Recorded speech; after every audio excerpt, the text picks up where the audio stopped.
Endi Ali ibn Abi Talib qarang. Bir dona xurmoga yarasha ishlab, bir dona xurmoni olib Fatima Zahroning oldiga kelyapti. Yo'lda birov Alloh uchun bir narsa bering deyapti. Allohning nomini o'rtaga qo'ygan uchun Ali roziyallohu anhu berdi. Chunki ishonchi aniqda, Alloh uchun bersa qaytishi. Alloh uchun berilgan narsa albatta qaytishligiga ishonch komil. Biz ham iymonimiz komil, lekin bitta onor bo'lsa bermaslikda, to'g'rimi? Ikkita bo'lsa ham mayli, bittasini berib, bittasini olib qolardik. Bir dona ya.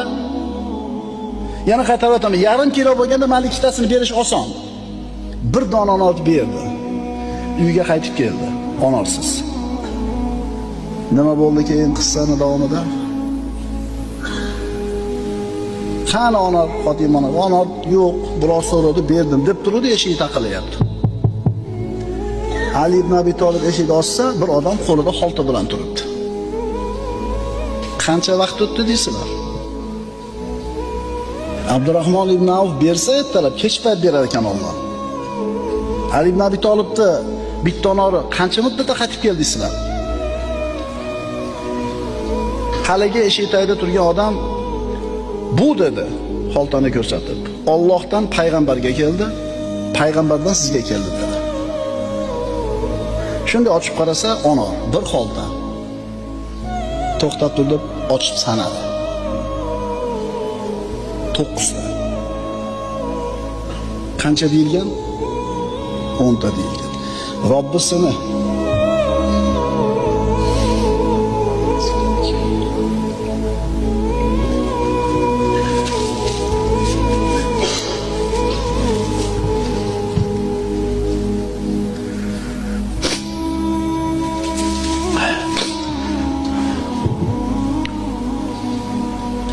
Robbisini va'dasiga ishonchi shu darajada komilki, 10 ta bo'lish kerak edi. Sanadi.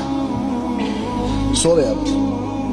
Allohdan bu rostdan Allohdan payg'ambarga keldimi? Ha. Payg'ambardan menga keldimi? Ha. Unda 10 ta bo'lish kerak. Yonboshdan chiqarib berdi, sizni sinamoqchi edi. Ko'rdingizmi ishonchni martabasini?